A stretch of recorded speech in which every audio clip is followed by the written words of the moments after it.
एक बार स्वामी रामकृष्ण, बहुत बड़े महात्मा थे, रामकृष्ण परमहंस, विवेकानंद के गुरुजी, उनके पास कोई गया कि महाराज जी संत की क्या परिभाषा है, मतलब संत किसको कह सकते हैं।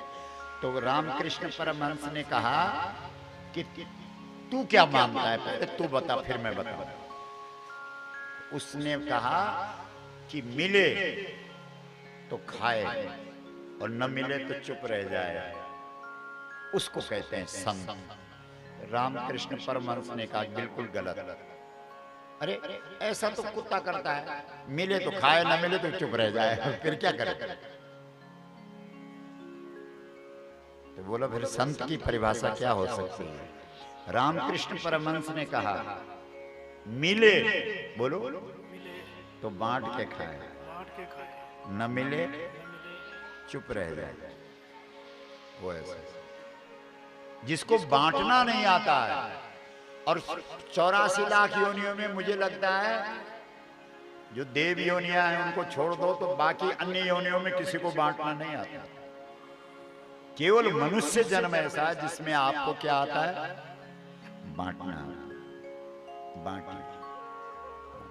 वैसे भगवान ने आपको दुनिया में बांटने के लिए ही भेजा है, कुछ तो बांटो। कुछ नहीं पलत कम से कम गाड़ी तो छंदी है बांट।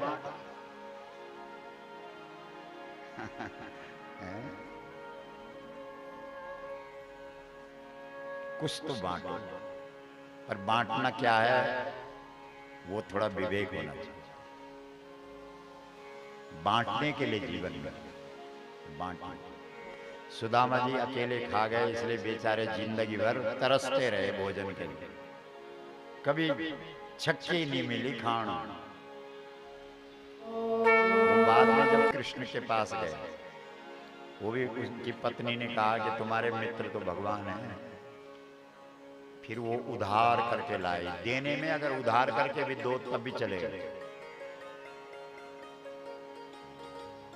तो तब भगवान कृष्ण ने उनके माथे पर थोड़ी धूल अपने पूजा घर से लाई। कृष्ण का जो पूजा घर है उसमें एक धूल रखते हैं। वो कौन सी धूल है, बोलो, गौ धूल। और उस धूल का टीका लगाया। नहीं लगाते जब आपके घर में कोई मेहमान आ जाता है, कोई ब्राह्मण आ जाता है तो तिलक करते हैं।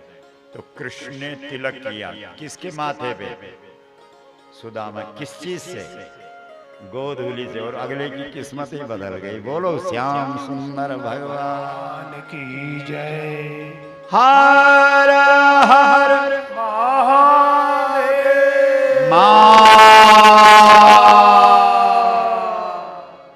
आप लोग भी अगर अपनी किस्मत बदलना चाहते हो तो एक डिब्बी में गौधूली रखो। गौधूली कहां से, अपनी गाय की अपेक्षा अपनी गाय भी जो तुम्हारी है उसकी धूल भी चलेगी, लेकिन ज्यादा बढ़िया शास्त्र कहता है कि अपनी गाय की अपेक्षा गुरुजी की गाय की सेवा करने का ज्यादा फल होता है। शास्त्र कह रहा है, कैसा ऐसा मत सोचना कि गुरुजी कितना चालाक, ऐसा कुछ नहीं। शास्त्र कह रहा है कि अपनी गाय को खिलाने की, अपनी गाय को तो खिलाना ही है, वो तो तुम्हारा कर्तव्य है ही, धर्म है ही। लेकिन अगर गुरुजी की गाय को खिलाते हो तो 10 गुना ज्यादा फल होता है। बोलो गौ माता की।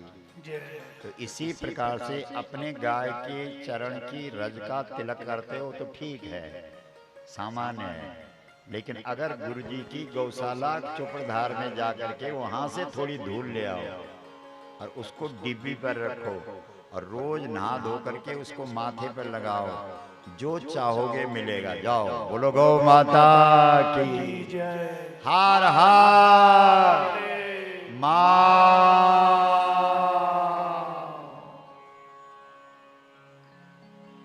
ये जो हमारा वाहन चालक है ना सिमोल में, इसको पूरे देश से लोग फोन करते रहते हैं, क्योंकि अब सबको पता है कि ये गुरुजी के साथ रहता है भाई। हाँ जी चोपड़दार गए हैं, बोला हाँ वहां से धूल ले आना। या फिर इसको आते हैं फोन, आते हैं कि नहीं, तो भेजा उसे तखन एक बार ले गए। तो ये सत्य है, लेकिन ये चीजें काम कब करती हैं? जब विश्वास है। एक काम एकदम कमाल की बात है। तुलसीदास जी ने राम जी की कथा सुनाई, लेकिन राम कथा सुनाने से पहले एक शादी कराई। हमारे आदरणीय नथीलाल डोभाल साहब कहेंगे किसकी शादी करवाई राम कथा सुनाने से पहले? रामचरितमानस में, रामायण में। तुम बैर बैर घूम दे रहा है भैया में से। शंकर और पार्वती क्या राम कथा जब आप सुनते हैं तो राम कथा सुनने से पहले कौन सी कथा आती है?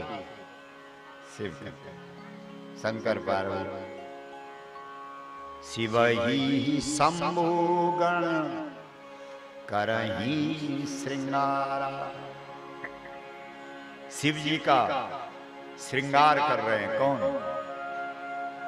जो उनके अगल बगल रहने वाले हैं। आप लोग शिव ही शंभु गण करही श्रृंगारा। शंकर जी का श्रृंगार कोई स्पेशल कहीं से थोड़ी आएगा, जो उसके अगल बगल रहते हैं वही तो श्रृंगार करेंगे। यानी आप सभी तो श्रृंगार करोगे। कैसे श्रृंगार करते हैं शिव जी का?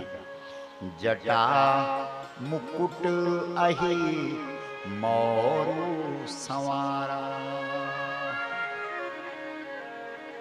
जटा मुकुट अहि मोरु संवारा। श्रृंगार उस चीज से करो जो तुम्हारे पास है। जो चीज तुम्हारे पास है उससे सजाओ अपने। उधार करके लाओ। पड़ोस मां गई और तब बोली दीदी एक दिन नथुली में दे दी जरा।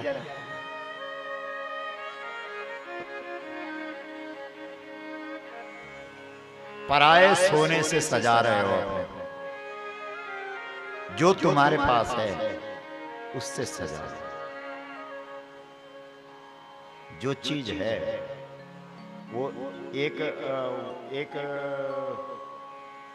हुआ ना हमारे यहाँ, क्या है वो? कबीरदास जी का दोहा है, क्या है?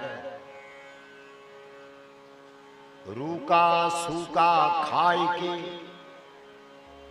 ठंडा पानी पी। देख पराई चोपड़ी मत ललचाओ जी।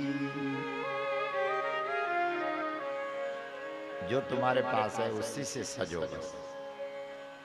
शंकर जी का एक ही उपदेश है, एक ही मंत्र है। दूसरे की चीज देख करके सजने की कोशिश मत करो। उधार का माल ला करके अपने को मत सजाओ। शंकर का जो भगत होगा वो जो वस्तु उसके पास है उसी से अपने आप को सजाएगा। बोलो शंकर भगवान की जय। हर हर महादेव।